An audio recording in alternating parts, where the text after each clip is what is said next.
Waziri Mkuu wa Israel Benjamin Netanyahu amesema kuwa akiba yote ya uranium iliyorutubishwa ya Iran lazima iondolewe kabisa nchini humo, akisema kuwa hilo ni sharti lisilojadiliwa kwa Israel ikiwa kutakuwa na makubaliano kuhusu mpango wa nyuklia wa Tehran.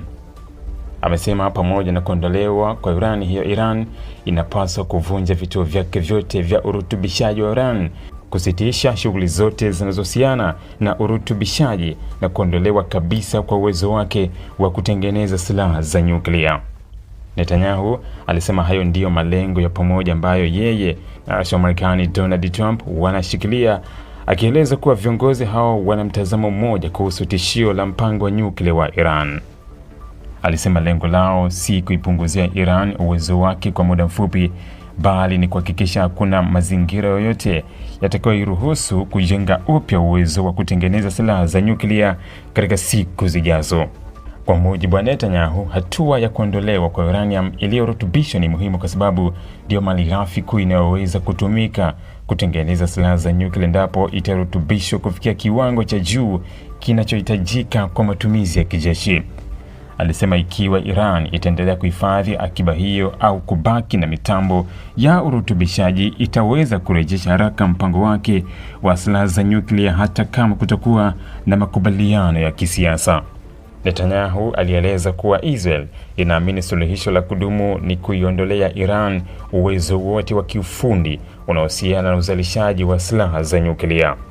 Alisema hilo linajumuisha kuvunjwa kwa vifaa vya urutubishaji, kusimamishwa kwa shughuli zote zinazohusiana na mzunguko wa mafuta ya nyuklia na kuwekwa kwa mfumo madhubuti wa ukaguzi utakaohakikisha Tehran haiwezi kurejesha shughuli hizo kwa siri. Akizungumzia mazungumzo yanayoendelea kati ya Iran na Marekani, Netanyahu alisema anaunga mkono juhudi za kidiplomasia zinazofanywa na Trump, lakini akasema kwa diplomasia itakuwa na mafanikio tu ikiwa italeta matokeo yanayoweza kuthibitishwa kwa vitendo.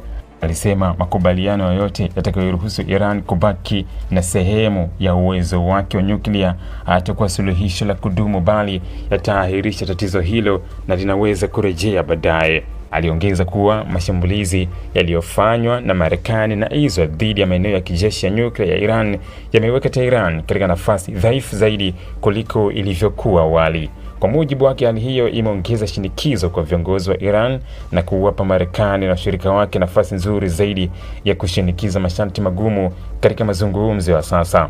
Netanyahu alisema Israel inaona huu kuwa wakati muhimu wa kuhakikisha mpango wa nyuklia wa Iran unakomeshwa kabisa badala ya kusimamishwa kwa muda.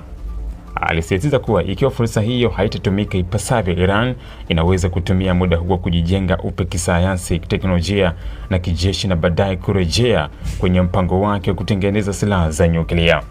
Hata hivyo, waziri huyo alisema kuwa mafanikio au kushindwa kwa mazungumzo kati ya Washington na Tehran hayatabadilisha sera ya Israel.